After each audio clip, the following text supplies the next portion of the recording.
Hi boys and girls, this is Larry with ubrailroad.com. Check me out.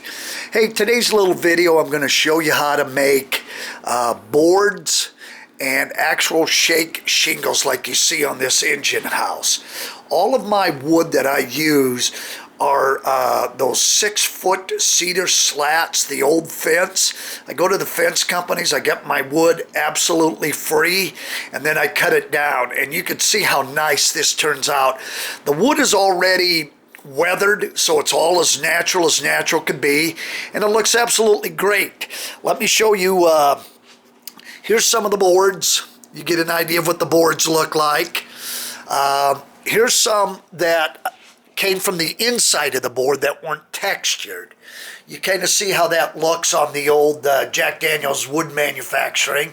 But you could take that and you could texture that too, or you could leave it, make it look kind of new, or, you know, like they just put the building up or whatever. But you can see I use these shingles everywhere. Here's my sawmill. I got them all over the place. There's the Matty Rose brothel that's got them.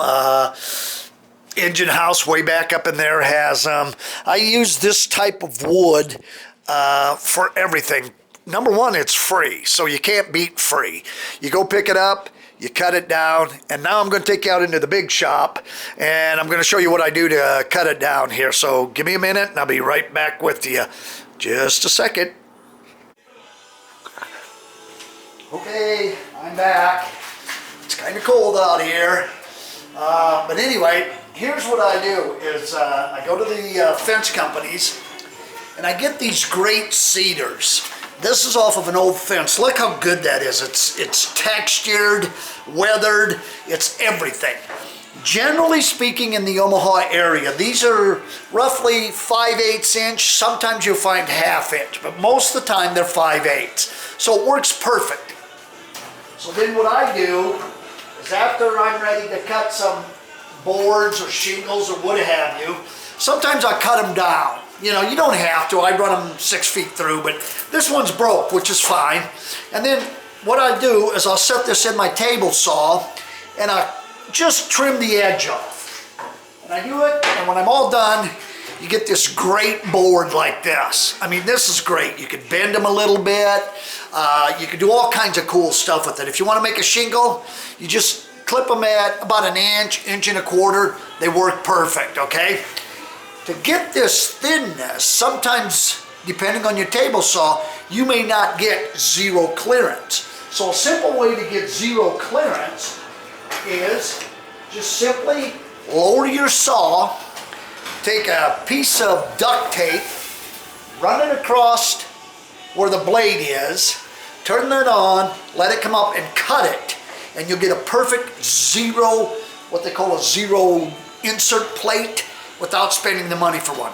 It's great. They do wear out though, but you know, you're gonna cut a couple hundred boards before you have to replace it. So don't even worry about it. But let me grab this and I'm gonna show you what that looks like. See, when you put that on there, you just lower your blade all the way down like that. Put your piece of tape over it, start your saw, bring it up nice and slow all the way to the top, and it cuts this nice grade, or nice groove in there.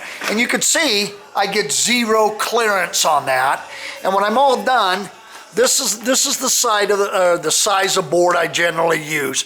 On mine, I use about a 3/16, somewhere in that area. Right now, this is, well, if you look at it, you can kind of see in there, see where it's at? It's almost zero, okay?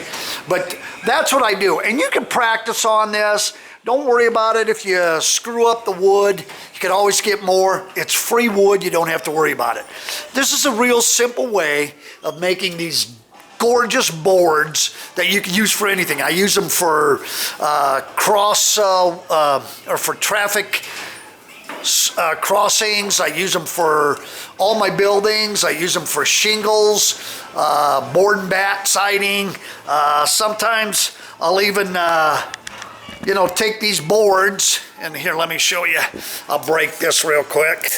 Okay, then sometimes, you know, you can lay them over each other, like this, and you get board on board. You can lay them this way, get lap siding. You can do all kinds of neat stuff with it. I mean, it's endless. It's just a free supply of wood making material for your buildings. I hope this helped you.